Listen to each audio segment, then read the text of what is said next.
Jay Leno owns more than 180 cars. Ask a fan to name 5, and most people stall out after 3. That is not an accident. Somewhere inside that enormous collection, sitting between the McLarens and the Duesenbergs, are machines so strange and so easy to overlook that even longtime viewers of the show have driven past them in episode after episode without realizing what they were looking at. One of them is not even supposed to exist anymore. Most of its kind were destroyed on purpose. And it is not the rarest thing in the building. It sounds like a jet because it basically is one start the engine and it does not rumble. It whines, climbing from a low hum to a scream, the way a jet does on a runway before takeoff. There's the sound of Jay Leno's Chrysler turbine car warming up. Chrysler built 55 of these in the 1960s as a real-world experiment, handing them out to ordinary drivers across the country to see if a turbine engine could actually replace the piston engine in a production car. Most people loved them. Then Chrysler destroyed 46 of them anyway, partly to dodge steep import duties on Italian-built bodies, partly because the technology never made financial sense to mass produce. Only 9 survived. Only 5 still run and drive today. Leno first laid eyes on one as a teenager at the 1964 World's Fair and watched it circle a display track again and again until he could not walk away. Decades later, he finally bought one of his own. The design came from Elwood Engel, with the bodies hand-built in Turin by the Italian coach builder Ghia, and the engine itself was almost absurdly flexible. It could run on diesel, on kerosene, even on tequila. Chrysler lent the cars to roughly 203 ordinary American families between 1963 and 1966, just to see what regular people thought of driving a jet engine to the grocery store. For years, Leno drove his example regularly. Then one day, the aircraft-grade turbine simply seized, and a 60-year-old car with almost no surviving part supply turned into an extremely expensive paperweight. Fixing it meant tracking down Williams International, the company founded by the very engineer who built the original engine, and its current head, Greg Williams, eventually pulled together a team of roughly 60 original program veterans just to bring one engine back from the dead. Idling at 22,000 RPM and revving past 44,000, running at temperatures that can climb past 1,300 degrees before real damage starts. It is not a museum piece. It is a small miracle with a steering wheel. But the turbine car is famous, at least among people who know Leno's collection well. The next one on this list is not famous at all, and it is hiding in the cheapest-looking shell imaginable. Think of a 1980s Ford Festiva. Small, forgettable, the kind of subcompact nobody photographs at car show. Now imagine 2 men, Chuck Beck and Rick Titus, deciding to give a heart transplant. Beck had already built a Ford GT40 Le Mans pit crew career, and once wedged a Lamborghini V12 into a motorcycle. Titus was a racing driver who had just gotten behind the wheel of a Ford RS200, one of the wildest rally cars ever built, and came away wondering why nobody had made an American equivalent. The two of them settled on a plan. Rip the tiny factory engine out of Festiva and drop in a 220 horsepower Yamaha-built V6 from a Ford Taurus SHO mounted behind the front seats and sending power to the rear wheels instead of the front. The result was called the Ford Shogun, and it looks exactly like the Econobox it started life as. That is the entire point. Beck and Titus originally hoped to build as many as 250 of them through their company, special editions, betting there was room in the market for a boutique American exotic with supercar performance and grocery-getter looks. Reality intervened fast. Each finished car cost around $42,000 in 1990, nearly $80,000 in today's money, and convincing anyone to spend that on a heavily modified Festiva proved brutally difficult. By the time production quietly ended, only 7 customer cars and a single prototype had been completed, 8 in total. Leno's is chassis number 3, and he has owned it since buying it new. It weighs barely a ton, hits 60 in about 4.6 seconds, and covers a quarter mile in under 13 seconds. Numbers a stock Porsche 911 from the same era could not match, despite the Shogun costing thousands less. Leno later added a nitrous oxide system of his own, pushing an already absurd car even further past what its shape suggests it is capable of. It kept its air conditioning. It even kept leather racing seats and a Momo steering wheel, small comforts stuffed into a car nobody was ever supposed to take seriously. Nobody expects a car this plain to move the way it does, which makes it one of the purest sleeper builds in Leno's entire garage. And if a disguised Ford feels like a strange thing to find parked near million-dollar classics, wait until you see what does not even look like a car in the first place. Designer Randy Grubb builds machines that blur the line between vehicle and sculpture, and nowhere is that more obvious than in his decopods. Grubb and Leno's relationship goes back more than a decade, starting when Leno bought Grubb's outlandish Blastoline Special, a project so distinctive Leno nicknamed it his tank car. When Grubb wanted to build something new, he did not repeat himself. He started with ordinary Piaggio scooters, a two-wheel fly model and a three-wheeled MP3, and reimagined them entirely by hand. These low, bullet-shaped pods were built with an unmistakable Art Deco sensibility, styled to look like something a 1930 science fiction illustrator might have dreamed up for a spaceship. Grubb has described the inspiration directly as a Flash Gordon personal mobility device, and the build process backs that up. He stripped roughly 25 pounds of factory plastic bodywork off each scooter and replaced it with hand-formed aluminum panels, riveted together the old-fashioned way, that ended up weighing barely more than what they replaced. The underlying scooter mechanics stayed fully functional. The decopods can still lean into corners like a normal scooter, still top out near 70 miles an hour, and Grubb insists his aerodynamic shaping actually reduces the crosswind buffeting that plagued old enclosed racing motorcycles. Only a small handful were ever built, planned across two variants, and Leno ended up with two of the earliest examples made. They do not fit neatly into any category. They are not muscle cars, not luxury cars, not even really street machines in the conventional sense. They are rolling design experiments, built one at a time by a single craftsman working out of Grants Pass, Oregon, and Leno keeps them around for exactly that reason. But strange shapes are one thing.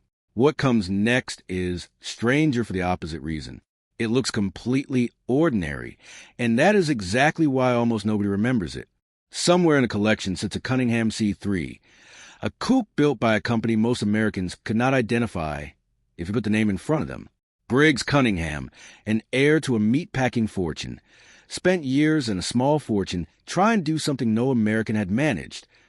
When the 24 Hours of Le Mans, with an American car and an American driver. In 1952, race organizers changed the rules and told him that if he wanted to enter as a manufacturer, he needed to build 25 road-legal cars first. Cunningham had never intended to run an actual car company. He built one anyway, out of a factory in West Palm Beach, Florida, fitting each car with a modified racing chassis and a Chrysler Hemi V8 capable of pushing the car from a stop to 60 miles an hour in about 7 seconds, with a top speed near 150. Building the cars entirely in America proved too expensive. So completed chassis were shipped across the Atlantic to the Italian coach builder Vignale, working from a design penned by Giovanni Michelotti, then shipped back to the United States for sale. Each car took nearly 2 months of handwork to finish, and the finished product cost somewhere between $9,000 and $11,000 at a time, when a Cadillac could be had for a third of that. Production wound down with exactly 25 examples completed, 5 open cabriolets and 20 coupes, and the Museum of Modern Art considered the design significant enough to name it one of the 10 best contemporary automobiles of 1953. Cunningham's team never actually won at Le Mans. They finished third overall in both 1953 and 1954, a genuinely remarkable result for a tiny American operation racing against factory teams from Ferrari and Jaguar. The company never had the production run or the marketing muscle to build a lasting following, and today most car fans would walk straight past AC3 without a second glance.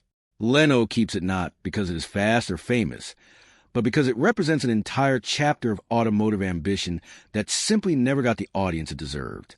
That theme of brilliant engineering nobody remembers is about to show up again, and this time it comes with a jet engine bolted where a normal engine should be. Long after Chrysler shelved its turbine dream, an entirely different turbine project started the same way most of Leno's strangest builds start, as an idea sketched on a napkin. This time the conversation was between Leno and Bernard Jutchley, the longtime chief mechanic who runs his garage day to day. Jutchley brought the concept to Ed Wellburn, then General Motors Vice President of Global Design, and within 2 weeks GM's advanced design studio in North Hollywood had turned rough sketches into a real shape, borrowing visual cues from fighter jets and Formula One cars. The result, called the EcoJet, debuted at the 2006 SEMA show in Las Vegas. Built around a modified Corvette Z06 hydroformed aluminum frame and wrapped in a body of carbon fiber layered over Kevlar. Under that body sits a Honeywell LT-101, the same turbine used in Bell 222 helicopters and United States Coast Guard rescue helicopters, producing roughly 650 horsepower. It runs on biodiesel, with a second small tank of jet fuel reserved purely for starting the engine before the system switches over. Fuel economy is a joke Leno tells on himself, since the EcoJet manages something in the neighborhood of 6 miles to the gallon, meaning it is really only practical to drive after a good harvest. On paper, the car is theoretically capable of speeds approaching 245 miles an hour. In practice, it exists purely as a demonstration, a proof that a turbine could still deliver serious performance decades after Chrysler's original experiment quietly died. Put the two turbine cars side by side, and you get a 40-year conversation between two different eras of engineers, both chasing the same strange idea, both ultimately abandoned by the industry around them. Most fans who watch Leno's show remember the McLarens and the Lamborghinis. Almost none of them remember that his garage quietly holds two separate attempts at putting a jet engine in a road car, built decades apart. And turbines are not the only extinct technology parked in that building. Entire brands went extinct too, and several of them are sitting only a few feet away. Walk further into collection, and the badges start to disappear from memory even faster. There's a Wills St. Clair, built by a man named C. Harold Wills, who was not some outsider dabbling in cars. He was one of Henry Ford's earliest employees, credited with developing the nickel-chrome vanadium steel used in the Model T's chassis, and even hand-lettering the script for Ford's blue oval emblem. Wills left the company a multimillionaire in 1919 and used that money to build cars under his own name in Marysville, Michigan, powered by an overhead cam V8 that cooled itself without a water pump. The company built somewhere between 12 and 14,000 cars before folding, and only around 80 are believed to survive today. Leno's example spent decades locked inside a shipping container out in the desert before it was rescued and restored. There's also an NSU Spider, the first rotary engine car ever sold to public, built by a small German manufacturer years before Mazda made the Wankel engine famous. Only 2,375 were built between 1964 and 1967, each making a modest 54 horsepower from an engine tucked below the rear trunk. NSU eventually bet the company's entire future on a larger rotary sedan. The same seal problems that plagued the Spider caught up with them, and the brand was ultimately absorbed into what became Audi. And there's a Jensen CV8, a British Grand Tourer that paired a big, lazy American Chrysler V8 with a fiberglass body over steel doors and adjustable shocks that sound more like science fiction than 1960s engineering. Only around 500 were built between 1962 and 1966, and the model has spent decades overshadowed by its more famous successor, the Jensen Interceptor. None of these three brands survive today in any meaningful form. Each one represents a company that tried something genuinely different and lost a business fight anyway. And the very last car on this list is proof that sometimes the biggest brands hide the rarest secrets, not the smallest ones. The Mercedes-Benz 600 was never a normal luxury car to begin with. Every window, the sunroof, the seats, even the trunk lid, operate on a complex hydraulic system instead of ordinary electric motors, and it was built in the 1960s and 70s without any real regard for cost. That made it the most expensive car in the world at launch, priced above even a Rolls-Royce at the time, and became the default choice for heads of state business magnates and more than a few authoritarian rulers, alongside famous owners like John Lennon and Elvis Presley. The engineering behind it was almost absurdly overbuilt. Mercedes gave the 600 a full steel body bolted to a steel chassis so rigid that jacking up one corner of the car would lift both tires on that side clean off the ground. It weighed more than 5,000 pounds fully equipped, yet its 6.3-liter V8 could still push it to a top speed of around 130 miles an hour. Only a small number of exotic variants ever left the factory: a Landaulet with convertible rear section for parade duty, a stretched Pullman limousine with extra rear-facing seats, and a fully armored version built in-house for the customers who needed one. Only around 138 600s were ever brought into the United States at all, which makes finding one on American soil rare enough on its own, long before anyone starts modifying it. Leno has said it is his personal favorite car in the entire collection, a preference that goes back to his teenage years working at a Mercedes dealership, where delivering one of these cars across the country felt like the height of luxury. Mercedes never offered a supercharged version from the factory. Leno's 1972 example has one anyway. Built by Carl Middelhoff, a specialist restorer known specifically for his work on the 600, who fitted the stock 6.3-liter V8 with fuel injection and a supercharger that pushes output from roughly 300 horsepower up to around 525. That makes it, as far as anyone could determine, the only supercharged 600 in existence anywhere in the world. Leno has joked about once spooking an older Iranian man who assumed he was being tailed by the Shah's secret police, a reflection of just how tightly this specific car is tied to the era of strongmen who once favored it. The restoration itself is notoriously punishing. A single window switch on an original 600 can cost thousands of dollars to replace, and a hydraulic system that runs nearly every function in the car is widely considered among the hardest in the world to service correctly, which is part of why so few owners dare to actually drive theirs. Leno drives us anyway. That, more than anything else on this list, captures what makes his garage genuinely different from a typical car museum.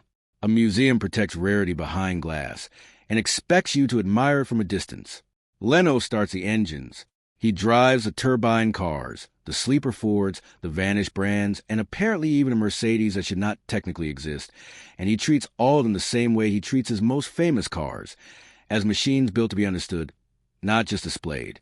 The real story of this collection was never about which car is worth the most money. It is about how many genuinely remarkable machines can sit in plain sight for years before anyone notices what they actually are. If you had to guess, which one of these do you think most people have driven past on his channel without ever realizing what they were looking at? Thanks for watching. If you enjoyed this video, be sure to like and subscribe to our channel. For more interesting stories like this, be sure to click on the next video that pops up on your screen. You never know what you'll discover next.